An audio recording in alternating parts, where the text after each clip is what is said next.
자, 이번 수업은 세포분열과 염색체에 대해 알아보자. 세포분열은 한 개의 세포가 두 개로 나누어지는 것을 말하며 생물의 생장은 세포 하나의 크기가 커지는 것이 아니라 세포분열에 의해 세포 수가 늘어남으로써 일어난다. 세포는 세포 표면을 통해 외부와 물질 교환을 하며 살아간다. 만약 세포의 크기가 계속 커진다면 부피에 대한 표면적의 비율도 작아지고 이것은 물질 교환에 불리하게 작용한다. 따라서 생물은 생장 시 세포 수를 늘려 물질 교환이 효율적으로 일어나게 한다. 염색체는 세포 분열 시 관측되는 막대 모양의 물질을 말하며 DNA와 단백질로 구성되어 있다. 하나의 염색체는 두 가닥으로 이루어져 있는데 각각의 가닥을 염색 분체라고 하며 우리 몸의 세포에는 크기와 모양이 같은 두 개의 염색체가 쌍을 이루고 있다. 이것을 상동 염색체라고 한다. 두 가닥의 염색 분체는 세포 분열 전 복제에 의해 만들어지므로 유전 정보가 동일하며 상동 염색체는 엄마와 아빠에게서 각각 하나씩 물려받은 것이므로 서로 다른 유전 정보를 가진다. 다음은 생물의 염색체 수에 대해 알아보자. 생물의 종류에 따라 염색체의 수와 모양이 서로 다르며 같은 종류의 생물은 염색체 수와 모양이 동일하다. 하지만 염색체 수만 같다고 해서 꼭 같은 생물인 것은 아니다. 예를 들어 벼와 소나무는 염색체 수가 24개로 동일하지만 염색체의 모양이 다르므로 다른 생물이다. 사람 몸을 구성하는 세포에는 1번 염색체부터 23번 염색체까지 총 23쌍 46개의 염색체가 존재한다. 이 중 1번부터 22번까지의 염색체 44개는 남녀가 공통적으로 가지고 있으며 나머지 한 쌍의 염색체는 남녀가 서로 다른 모양을 가진다. 여자의 경우는 상동 염색체의 크기가 서로 같지만 남자의 경우는 쌍을 이루는 두 염색체 중 하나의 크기가 조금 작다. 남녀가 공통적으로 가지고 있는 22쌍의 염색체는 상염색체, 남녀가 서로 다른 모양을 가지고 있어 성을 결정하게 되는 한 쌍의 염색체는 성염색체라고 한다. 따라서 여자의 염색체를 표현할 때는 44개의 상염색체와 같은 모양의 성염색체 XX를 가지고 있다고 표현하며 남자의 경우는 44개의 상염색체와 서로 다른 모양의 성염색체 XY를 가지고 있다고 나타낸다. 자, 이번 수업은 체세포 분열에 대해 알아보자. 체세포 분열은 세포 분열을 준비하는 간기와 실제 분열이 일어나는 분열기로 나눌 수 있으며 분열이 일어날 때는 핵이 먼저 분열한 후 세포질 분열이 일어난다. 핵분열은 염색체의 모양과 행동에 따라 전기, 중기, 후기, 말기로 구분된다. 아직 분열이 시작되지 않은 간기에는 핵막이 뚜렷하게 관찰된다. 유전 물질의 복제가 일어나 그 양이 2배로 증가하며 세포의 크기가 점점 커진다. 핵막이 사라지면서 염색체가 등장하면 전기가 시작된다. 염색체의 이동에 관여하는 실모양의 방추사도 등장한다. 염색체가 움직이다가 어느 순간 세포 중앙에 일렬로 배열하고 방추사가 염색체에 부착되는데 이때를 중기라고 한다. 중기는 염색체가 가장 잘 보이는 시기이다. 이후 방추사에 의해 염색체가 염색 분체로 나누어져 양극으로 이동하는 후기를 지나 말기에는 염색체가 풀어지고 핵막이 나타나면서 두 개의 핵이 만들어진다. 이렇게 핵분열이 마무리되면 세포질 분열이 시작된다. 세포질 분열은 동물과 식물에서 다른 방식으로 일어난다. 동물 세포는 세포막이 바깥에서 안쪽으로 들어가면서 세포질을 나누고 식물 세포는 안쪽에서 바깥쪽으로 세포판이 형성되면서 세포질이 나누어져 두 개의 딸세포가 형성된다. 체세포 분열을 통해 모세포와 똑같은 염색체 수와 유전 정보를 가진 두 개의 딸세포가 만들어진다. 생물은 이런 체세포 분열을 통해 세포 수를 늘려 몸집을 키우는 생장이 일어나며 상처를 아물게 하거나 죽은 세포를 보충하는 재생 과정이 일어난다. 아메바, 집신벌레와 같이 하나의 세포로 구성된 단세포 생물의 경우 체세포 분열을 통해 새로운 개체를 탄생시키는 생식이 일어나기도 한다. 자, 이번 수업은 감수분열에 대해 알아보자. 감수분열은 생식세포 분열이라고도 하며 체세포 분열과 달리 두 번의 분열이 연속해서 일어난다. 감수 제1분열은 간기, 전기, 중기, 후기, 말기로 구분되며 감수 제2분열은 간기 없이 전기, 중기, 후기, 말기로 나눠진다. 세포분열 준비기인 간기를 거쳐 염색체가 등장하고 이가 염색체를 형성하면서 1분열 전기가 시작된다. 이가 염색체는 상동 염색체 2개가 접합하여 생성된 것으로 감수 1분열 정기에서만 나타난다. 중기에는 이가 염색체가 중앙에 배열되고 방추사가 염색체에 부착된다. 이가 염색체를 구성하고 있는 상동 염색체가 분리되어 양극으로 이동하는 후기를 지나 말기에 핵막이 다시 등장하고 세포질 분열이 일어나면서 2개의 딸세포가 만들어진다. 이렇게 1분열이 끝나면 간기 없이 바로 2분열이 시작된다. 염색체가 등장하는 정기, 염색체가 중앙에 배열되는 중기를 지나 후기에는 방추사에 의해 염색체가 염색 분체로 나눠지면서 양극으로 이동한다. 말기에 세포질 분열이 일어나면서 4개의 딸세포가 생성되는 것으로 감수분열이 완료된다. 감수분열 결과 생성되는 4개의 딸세포는 모세포에 비해 염색체 수가 절반으로 줄어든 상태이다. 이렇게 염색체 수가 절반으로 줄어드는 것은 감수 1분열 과정에서 일어나며 감수 2분열에서는 염색체 수가 변하지 않는다. 다음은 자손이 형성되는 과정을 통해 감수분열의 의의를 알아보자. 아빠의 정소에서 만들어진 정자와 엄마의 난소에서 만들어진 난자가 결합하여 자손이 만들어진다. 감수분열을 통해 생성된 정자와 난자의 염색체 수는 아빠, 엄마 체세포의 절반이고 정자와 난자가 결합하여 탄생한 자손의 염색체 수는 부모의 염색체 수와 동일하다. 따라서 여러 세대를 거듭하더라도 자손의 염색체 수는 항상 일정하게 유지되며 이것은 감수분열에 의해 염색체 수가 절반으로 줄어든 생식세포가 형성되기 때문이다. 자, 이번 수업은 체세포 분열과 감수 분열을 비교하면서 두 분열에 대한 여러 가지 내용을 정리해보자. 체세포 분열은 간기에 DNA가 복제되어 그 양이 2배로 늘어나고 2가닥의 염색 분체로 구성된 막대 모양의 염색체를 만든다. 이때 쌍을 이루는 두 염색체를 상동 염색체라고 한다. 체세포 분열 중기, 세포 중앙에 일렬로 배열된 염색체는 염색 분체가 분리되어 양극으로 이동한 후 2개 딸세포의 핵을 구성한다. 감수 분열은 DNA 복제 후 상동 염색체가 접합하여 이가 염색체를 형성한다. 1분열에서는 상동 염색체가, 2분열에서는 염색 분체가 분리되어 최종적으로 4개의 딸세포를 만들어낸다.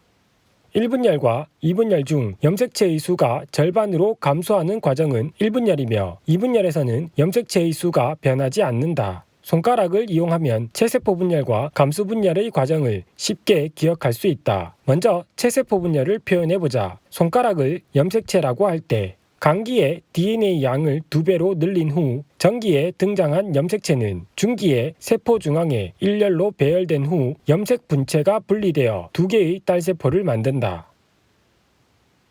감수 분열은 DNA 양을 2배로 늘린 후 상동 염색체끼리 접합하여 이가 염색체를 형성한다. 1분열에서는 상동 염색체가 분리되고 2분열에서는 염색 분체가 분리되어 4개의 딸세포를 만든다.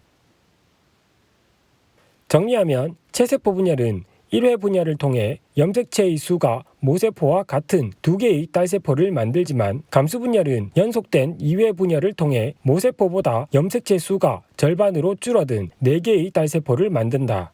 생물은 체세포 분열을 통해 생장이나 재생에 필요한 체세포를 만들고 감수 분열을 통해 생식을 위한 생식세포를 형성한다.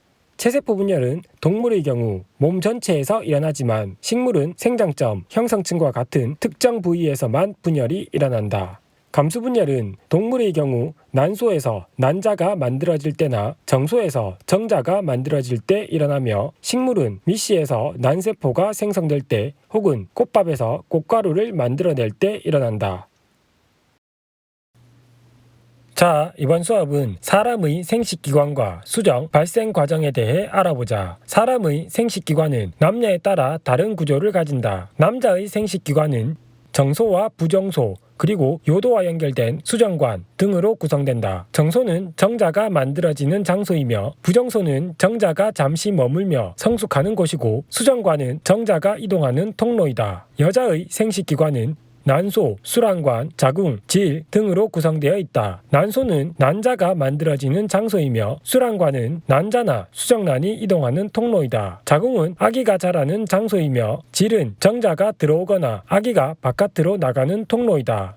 정소와 난소에서는 감수 분열을 통해 정자와 난자를 생성한다. 정자는 머리와 꼬리로 구분되며 머리에는 23개의 염색체를 포함하고 있는 핵이 존재하고 꼬리는 정자가 움직일 수 있는 운동성을 제공한다. 난자 역시 23개의 염색체를 포함하고 있는 핵이 존재하며 세포질에는 발생에 필요한 양분이 저장되어 있으므로 난자의 크기는 정자에 비해 매우 크다. 정자와 난자가 만나는 과정을 수정이라고 하며 수정 결과 46개의 염색체를 가진 수정란이 생성된다. 이후 수정란은 세포 분열을 통해 여러 조직과 기관을 형성하고 결국 하나의 개체를 완성하게 되는데 이 과정을 발생이라고 한다. 나날은 수정란의 초기 세포 분열 과정을 말하며 2세포기, 4세포기, 8세포기를 거쳐 포배기로 진행된다. 나날은 체세포 분열 방식으로 진행되지만 세포의 크기를 키우지 않고 빠르게 분열만을 반복한다. 따라서 나날이 진행될수록 세포의 수는 많아지고 세포의 크기는 점점 줄어들며 세포 한 개의 염색체 수는 일정하게 유지된다. 자, 그럼 아기가 태어나기까지의 과정을 정리해보자. 난소에 있던 난자가 수란관 쪽으로 나오는 배란이 일어나면 수란관 상부에서 난자와 정자의 수정이 일어난다. 수정을 통해 만들어진 수정란은 나날 과정을 거치면서 자궁 쪽으로 이동하다가 일주일 정도가 지나면 포배 상태로 자궁벽에 파묻힌다. 이것을 착상이라고 하며 이때부터 임신이 되었다라고 이야기한다. 착상 이후 태반을 형성하고 무럭무럭 자란 아기는 수정 후 266일이 지나면 엄마의 몸 밖으로 나오게 되는데 이것을 출산이라고 한다.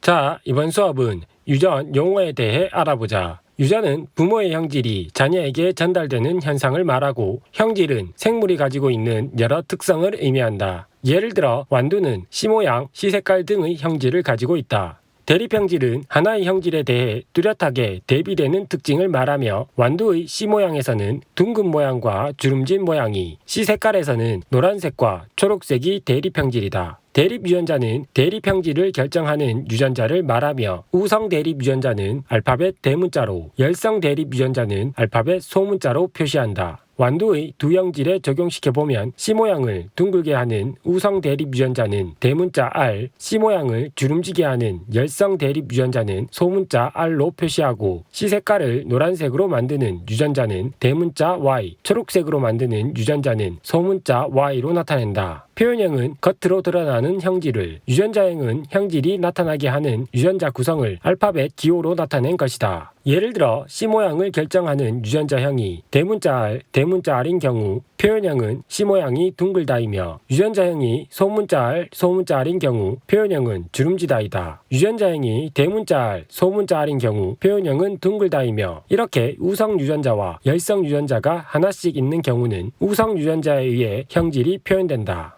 C모양과 색깔을 결정하는 유전자형이 대문자 R, 소문자 R, 대문자 Y, 소문자 Y인 경우 표현형은 C모양은 둥글고 C색깔은 노란색이며 대문자 R, 대문자 R, 소문자 Y, 소문자 Y인 경우 표현형은 둥글고 초록색이다. 순종은 한 형질을 결정하는 유전자 구성이 같은 개체를, 잡종은 한 형질을 결정하는 유전자의 구성이 서로 다른 개체를 말한다. 대문자 R이나 소문자 R만 가지고 있는 개체는 순종, 대문자 R과 소문자 R을 같이 가지고 있는 개체는 잡종이고 대문자 R, 소문자 R, 대문자 Y, 소문자 Y를 가지고 있는 개체 역시 잡종이다. 하지만 대문자 R 2개와 소문자 Y 2개를 가진 개체는 C모양을 결정하는 유전자는 대문자 R만 가지고 있고 C색깔을 결정하는 유전자는 소문자 Y만 가지고 있으므로 순종에 해당한다.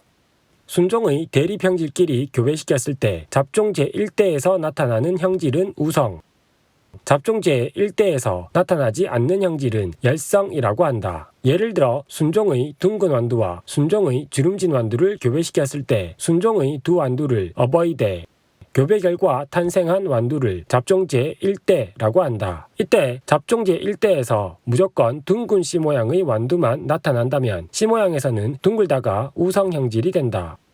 자가수분은 수술의 꽃가루가 같은 그루의 꽃에 있는 암술에 옮겨 붙는 것을, 타가수분은 수술의 꽃가루가 다른 그루의 꽃에 있는 암술에 붙는 것을 말한다. 자, 이번 수업은 멘델의 유전 원리에 대해 알아보자. 멘델은 완두를 이용한 교배 실험을 통해 유전의 기본 원리를 밝혀냈다. 주변에서 쉽게 구할 수 있는 완두는 기르기 쉽고 한 세대가 짧으며 자손의 수가 많아 통계적인 분석에 유리하다. 자가수분과 타가수분이 모두 가능하여 실험자가 원하는 대로 자유롭게 교배할 수 있으며 대립형질이 뚜렷하므로 교배 결과를 명확하게 해석할 수 있다. 완두의 이런 특징들은 유전 실험에 매우 유리하게 작용한다. 다음은 생식세포가 가질 수 있는 유전자형에 대해 알아보자. 생물의 체세포는 한 형질에 대한 유전자를 쌍으로 가지고 있지만 생식세포는 쌍을 이룬 두 유전자 중 하나만을 이용해 만들어진다. 예를 들어 체세포의 유전자형이 대문자 Y, 소문자 Y인 개체는 대문자 Y를 이용하거나 소문자 Y를 이용해 생식세포를 만들지만 체세포의 유전자형이 대문자 Y, 대문자 Y인 개체는 쌍을 이룬 두 유전자 중 어떤 것을 이용하더라도 대문자 Y를 가진 생식세포만 만들어진다. 체세포의 유전자형이 대문자 R, 소문자 R, 대문자 Y, 소문자 Y를 가진 개체는 대문자 R, 대문자 Y, 대문자 R, 소문자 Y, 소문자 R, 대문자 Y, 소문자 R, 소문자 Y를 가진 네 종류의 생식세포를 모두 만들 수 있으며 대문자 R, 대문자 R, 대문자 Y, 대문자 Y로 이루어진 개체는 대문자 R과 대문자 Y를 가진 한 종류의 생식세포만 형성하고 소문자 R, 소문자 R, 소문자 Y, 소문자 Y로 이루어진 개체의 생식세포는 무조건 소문자 R과 소문자 Y만을 가진다. 멘델이 완두콩 실험을 통해 밝혀낸 유전 원리는 우열 원리, 분리의 법칙, 독립의 법칙이다. 한 가지 형질에 대한 교배 실험을 통해 우열 원리와 분리의 법칙을 이해해보자. 어버이대에서 순종의 둥근 완두와 순종의 주름진 완두를 교배시킬 때 순종 둥근 완두는 대문자 R을 가진 생식세포만, 순종 주름진 완두는 소문자 R을 가진 생식세포만을 형성한다. 따라서 두 생식세포가 결합하여 생성되는 잡종제 1대에서는 모두 대문자 R, 소문자 R의 유전자형을 가진 둥근 완두만 나타난다. 이렇게 잡종제 1대에서 한 가지 표현형만 나타나는 것을 우열 원리라고 하며 잡종제 1대에 등장하는 표현형을 우성, 등장하지 않는 표현형을 열성이라고 한다. 같은 유전자형을 가진 잡종제 1대를 자가수분시키면 잡종제 2대의 완두를 얻을 수 있다. 잡종제 1대의 완두는 대문자 R을 가지거나 소문자 R을 가진 생식세포를 모두 만들 수 있고 대문자 R을 가진 생식세포와 대문자 R을 가진 생식세포가 만나는 경우 생성되는 완두의 유전자형은 대문자 R, 대문자 R이고 대문자 R과 소문자 R을 가진 생식세포가 만나 생성되는 완두의 유전자형은 대문자 R, 소문자 R이다. 소문자 R과 대문자 R이 만나는 경우 생성되는 완두 역시 대문자 R, 소문자 R의 유전자형을 가지며 소문자 R을 가진 생식세포끼리 만나는 경우에는 소문자 R, 소문자 R을 가진 완두가 생성된다. 표현형은 각각 둥글다, 둥글다, 둥글다, 주름지다이며 잡종제 2대에서 나타나는 유전자형의 B는 1대, 2대 1이고 표현형의 B는 3대 1이다. 같은 실험을 여러 번 반복하더라도 잡종제 2대에서 나타나는 우성형질과 열성형질의 B는 항상 3대 1이며 이것은 잡종제 1대에서 생식세포가 형성될 때 쌍을 이루고 있던 대립 유전자가 잘 분리된 후 각각 다른 생식세포로 들어갔기 때문에 나타나는 현상이고 이것을 분리의 법칙이라고 한다. 자, 이번 수업은 두 가지 형질에 대한 교배 실험을 통해 독립의 법칙을 알아보자. 어버이대에서 순종의 둥글고 노란색 완두를 순종의 주름지고 초록색 완두와 교배시키면 각각은 대문자 R, 대문자 Y, 소문자 R, 소문자 Y를 가진 생식세포만 형성하고 두 생식세포가 결합하여 생성된 잡종제 1대에는 모두 둥글고 노란색의 완두만 등장한다. 잡종제 1대의 완두를 자가수분시키면 잡종제 2대에서는 둥글고 노란색, 둥글고 초록색, 주름지고 노란색, 주름지고 초록색의 완두가 9대, 3대, 3대 1의 비율로 나타난다. 이때 둥근 완두와 주름진 완두의 비율은 3대 1이고 노란색 완두와 초록색 완두의 비율도 3대 1이다. 이렇게 두 가지 이상의 형질이 같이 유전되더라도 각 형질은 서로 다른 형질에 영향을 주지 않고 분리의 법칙에 따라 독립적으로 유전되는데 이것을 독립의 법칙이라고 한다. 잡종제 2대에 등장하는 유전자형에 대해 조금 더 살펴보자. 잡종제 1대의 완두가 만들 수 있는 생식세포의 종류는 4가지이고 자가수분 결과 나타나는 잡종제 2대의 유전자형은 총 16가지이다.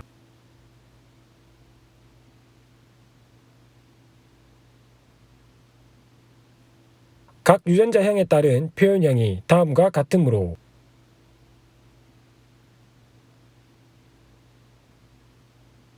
잡종제 2대에서 나타나는 4가지 표현형의 비율이 9대, 3대, 3대 1인 것을 확인할 수 있다. 잡종제 2대의 16개 유전자형 중 잡종제 1대와 동일한 유전자형은 4개이며 순종 유전자형 역시 4개이다. 만약 잡종제 2대에서 총 1600개의 완두를 얻었다면 이 중 둥글고 초록색의 완두는 300개이며 잡종제 1대와 같은 유전자형을 가지는 완두는 400개, 순종인 유전자형을 가지는 완두 역시 400개이다. 자, 이번 수업은 사람의 유전 연구에 대해 알아보자. 멘델은 완두를 이용한 실험으로 유전 원리를 밝혀냈지만 사람의 유전을 연구하는 것은 완두의 유전 연구보다 훨씬 어렵다. 그 이유는 사람의 경우 한 세대가 길고 자손의 수가 매우 적으며 자유로운 교배가 불가능할 뿐 아니라 형질도 복잡하며 환경의 영향을 많이 받기 때문이다. 사람의 유전을 연구하는 방법은 가계도 조사, 통계 조사, 쌍둥이 연구, 염색체나 DNA 분석을 이용한다. 특히 쌍둥이 연구는 특정 형질이 유전과 환경 중 어떤 것에 더 많은 영향을 받는지 알아낼 때 쓰인다. 가계도는 특정 형질에 관한 가족 구성원의 정보를 일정한 방식에 따라 도표로 그려 정리한 것이다. 남자는 네모, 여자는 동그라미로 표시하고 남자와 여자를 가로선으로 연결하여 결혼한 부부관계를 가로선의 중심에서 아래로 선을 그어 다음 세대의 자손을 나타낸다. 가계도에서 특정 형질을 가지고 있는지의 여부는 색깔이나 무늬를 다르게 표시하여 나타낸다. 다음은 쌍둥이의 발생 과정에 대해 알아보자. 쌍둥이는 일란성과 이란성 쌍둥이로 나눠지는데 일란성 쌍둥이는 난자 한 개가 정자 한 개와 만나 하나의 수정란을 만들고 발생 초기 둘로 나뉘어져 각각 완전한 개체로 발생한 경우이다. 따라서 일란성 쌍둥이는 서로 유전자 구성이 동일하므로 항상 같은 성별을 가지며 만약 일란성 쌍둥이 간의 형질 차이가 나타난다면 그것은 환경적 요인에 의한 것임을 알 수 있다. 이란성 쌍둥이는 2개의 난자가 서로 다른 정자와 수정하여 만들어진 2개의 수정란이 각각 완전한 개체로 발생한 경우이다. 따라서 이란성 쌍둥이는 유전자 구성이 서로 다르고 성별은 같을 수도 다를 수도 있다. 이란성 쌍둥이 간의 형질 차이는 유전적 요인과 환경적 요인이 합쳐져서 나타난다. 자, 이번 수업은 상염색체에 의한 유전에 대해 알아보자. 상염색체 유전은 어떤 형질을 결정하는 대립 유전자가 상염색체에 존재하는 경우를 말한다. 그중 대립 유전자가 2가지인 경우는 멘델 유전 법칙이 그대로 적용되며 혐알기, 깃불 모양, PTC 미행 등이 여기에 속한다. 혐알기 유전을 통해 상염색체 유전의 특징을 정리해보자. 혐알기 형질에 대한 유전자는 혐알기가 가능한 유전자와 불가능한 유전자가 있으며 혐알기가 가능한 유전자가 우성이다. 표현형은 혐알기가 가능한 형질과 불가능한 형질이 있고 가능한 형질의 유전자형은 대문자 T, 대문자 T 혹은 대문자 T, 소문자 T이고 불가능한 형질의 유전자형은 소문자 T, 소문자 T이다. 부모의 유전자형에 따라 나타나는 자손의 유전자형과 표현형에 대해 알아보자. 아빠와 엄마의 유전자형이 모두 대문자 T, 소문자 T인 경우 아빠의 정소에서는 대문자 T를 가진 정자와 소문자 T를 가진 정자가 모두 만들어지고 엄마의 난소에서도 대문자 T와 소문자 T를 가진 난자가 모두 만들어진다. 따라서 대문자 T, 대문자 T, 대문자 T, 소문자 T, 대문자 T, 소문자 T, 소문자 T, 소문자 T의 유전자형을 가진 자손이 같은 확률로 나타날 수 있고 각 유전자형에 따른 표현형은 혐알기 가능, 가능, 가능, 불가능이므로 앞으로 태어날 아기가 혐알기가 가능할 확률은 4경우 중 3경우에 해당하는 75%가 된다. 아빠는 잡종, 엄마는 열성 순종인 경우 정자는 대문자 T를 가지거나 소문자 T를 가질 수 있고 난자는 소문자 T만 가질 수 있다. 따라서 대문자 T, 소문자 T, 대문자 T, 소문자 T, 소문자 T, 소문자 T, 소문자 T, 소문자 T의 유전자형을 가진 자손이 같은 확률로 나타날 수 있고 앞으로 태어날 아기가 혐알기가 가능할 확률은 50%가 된다. 다음은 ABO식 혈액형의 유전에 대해 알아보자. ABO식 혈액형은 A, B, O 3가지 대립 유전자가 관여하며 A와 B 사이에는 우열 관계가 없고 O는 A와 B에 비해 열성이다. 이렇게 하나의 형질을 결정하는 대립 유전자가 3가지 이상인 유전을 복대립 유전이라고 한다. 주의해야 할 점은 복대립 유전도 한 사람이 가지는 대립 유전자는 2개라는 점이다. ABO식 혈액형의 표현형은 A형, B형, AB형, O형 4가지이고 A형의 유전자형은 AA와 AO, B형의 유전자형은 BB와 BO, AB형의 유전자형은 AB, O형의 유전자형은 OO이다. 부모의 유전자형에 따른 자식의 유전자형과 표현형에 대해 알아보자. 아빠는 AO, 엄마는 BO의 유전자형을 가지는 경우 정자는 A를 가지거나 O를 가질 수 있고 난자는 B를 가지거나 O를 가질 수 있다. 따라서 AB, AO, BO, OO의 유전자형을 가진 자손이 같은 확률로 태어날 수 있고 각 유전자형에 따른 표현형은 AB형, A형, B형, O형이므로 앞으로 태어날 아기는 4종류의 혈액형을 모두 가질 수 있다. 아빠는 AA, 엄마는 BO의 유전자형을 가진 경우 정자는 A만, 난자는 B를 가지거나 O를 가질 수 있다. 따라서 AB, AO, AB, AO의 유전자형을 가진 자손이 같은 확률로 태어날 수 있고 아기가 태어났을 때 그 아기가 AB형일 확률은 50%이다. 자, 이번 수업은 상염색체 유전의 가계도를 분석해보자. 가계도를 분석할 때 가장 먼저 해야 할 일은 부모의 어떤 형질이 자식에게 등장하는 경우를 찾는 것이다. 이 경우 자식에게 나타난 표현형은 열성이며 부모의 유전자형은 모두 잡종이고 자식의 유전자형은 열성 순종이라는 것을 알 수 있다. 자, 그럼 다음과 같은 간단한 가계도를 분석해보자.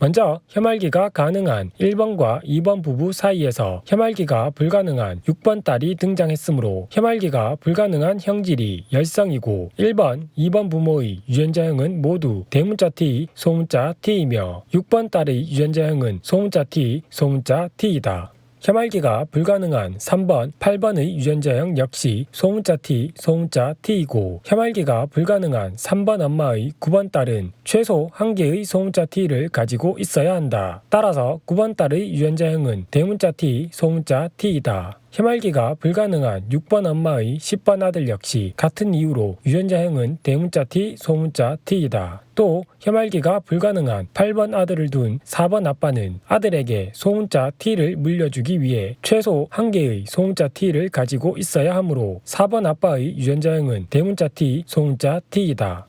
하지만 1번과 2번 부부 사이에서 태어난 5번 딸은 대문자 T, 대문자 T 혹은 대문자 T, 소문자 T를 모두 유전자형으로 가질 수 있으므로 주어진 조건만으로 유전자형을 확실히 알 수 없으며 유전자형이 잡종인 10번 아들을 둔 7번 아빠는 대문자 T, 대문자 T를 가지거나 대문자 T, 소문자 T를 유전자형으로 가지는 두 경우 모두 10번 아들에게 대문자 T를 물려줄 수 있으므로 주어진 조건만으로는 유전자형을 알 수 없다. 다음은 ABO식 혈액형에 대한 가계도를 분석해보자. 두 집안의 가계도가 다음과 같을 때 A형인 엄마와 결혼하여 B형과 O형의 자식을 둔 1번 아빠는 B와 O 유전자를 모두 가지고 있어야 한다. 따라서 1번 아빠의 유전자형은 BO이고 표현형은 B형이다. 2번 엄마의 경우 유전자형이 AA라면 B형이나 O형인 자식이 태어날 수 없다. 따라서 2번 엄마의 유전자형은 AO이며 엄마에게서 B 유전자를 받을 수 없는 5번 아들의 유전자형은 BO이다.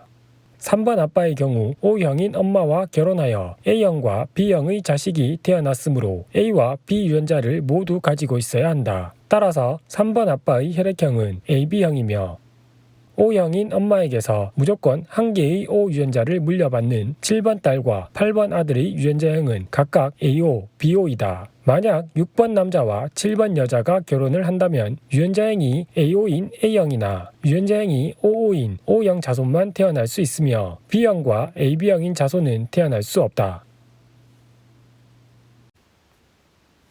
자, 이번 수업은 성염색체에 의한 유전에 대해 알아보자. 성염색체 유전은 형질을 결정하는 유전자가 성염색체에 존재하여 남녀에 따라 발생 빈도가 다르게 나타나는 유전 현상을 말한다. 반성유전이라고도 하며 정록생명, 혈우병이 대표적인 예이다. 빨간색과 초록색을 잘 구별하지 못하는 정록생명은 형질을 결정하는 유전자가 성염색체 중 X염색체 위에 존재하며 정상유전자는 X, 생명유전자는 X-로 나타내며 정상유전자가 생명유전자에 비해 우성이다.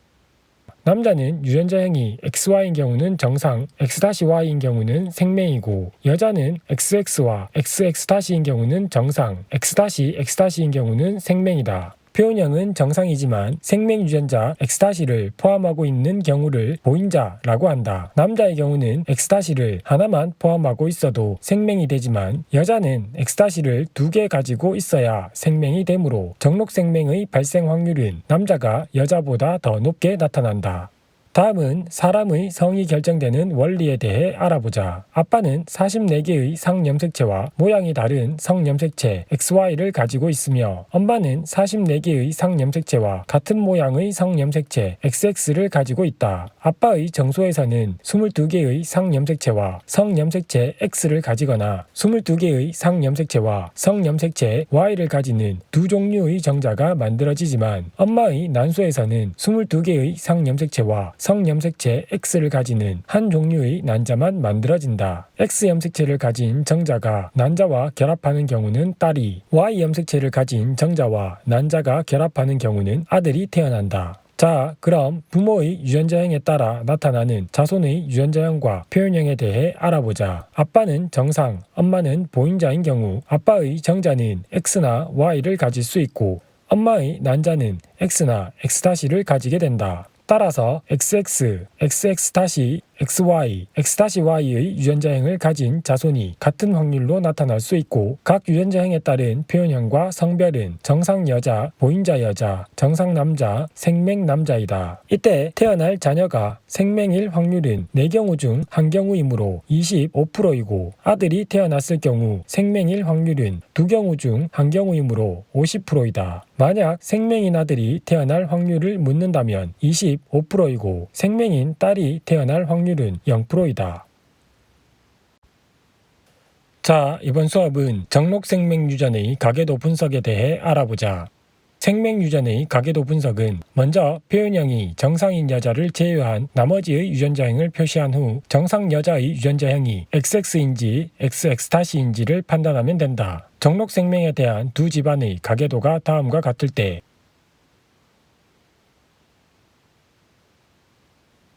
정상 남자의 유전자형은 XY, 생명 남자는 X-Y이고 생명 여자는 X-X-이다. 1번 아빠와 2번 엄마 사이에서 태어난 6번 아들은 아빠에게서 무조건 Y 유전자를 받으므로 X-유전자는 엄마에게서 물려받은 것이다. 따라서 2번 엄마의 유전자형은 XX-이고 생명인 8번 딸에게 X-유전자를 물려주어야만 하는 4번 엄마의 유전자형 역시 XX-이다. 7번 딸의 경우 여자가 되기 위해서는 3번 아빠에게서 무조건 X-를 물려받아야 한다. 따라서 7번 딸도 유전자형이 XX-인 보인자이다. 하지만 5번 딸의 경우 아빠에게서는 X유전자를 물려받고 엄마에게서는 X유전자를 물려받거나 X-유전자를 물려받을 수 있으므로 주어진 조건만으로는 정확한 유전자형을 알아낼 수 없다. 9번 아들의 생명유전자가 전달된 경로를 알아보자. 아들의 경우 아빠에게서는 Y를 물려받아야 하므로 생명유전자 X-는 7번 엄마에게서 물려받은 것이고 7번 엄마의 생명유전자는 3번 외할아버지가 물려준 것이므로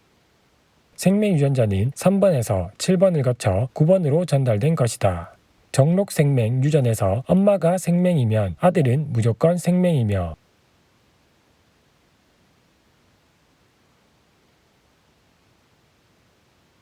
딸이 생명일 경우 아빠가 무조건 생명이어야 한다.